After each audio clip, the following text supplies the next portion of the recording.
Trader Zelman here. We're going to report on BIOAQ.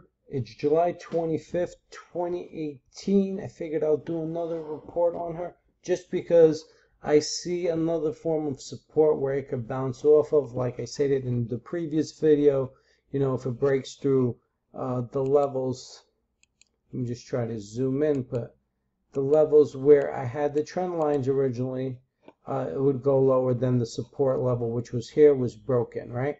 So now the next support level is at this area at about 5.7 to 6, depending how long it takes to get to that level before it bounces off there.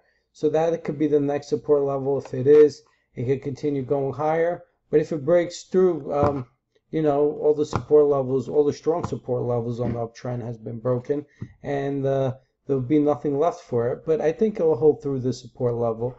Anyone who hasn't got out at the resistance level when we first noticed it, just about 9 cents, and just waited, and you see the head shoulder over here gave that crack, but it's still somewhat an uptrend. You see that the next support level is right here. It broke through the previous support levels. Go to one of the previous videos, the July 24th, 2018 video, or the July 23rd, 2018 video, to review the trend lines that I've been stating in this video. Once again, this is Zelman. You can follow me at Trading Teacher, or you can visit our site, www.thetradingteacher.com.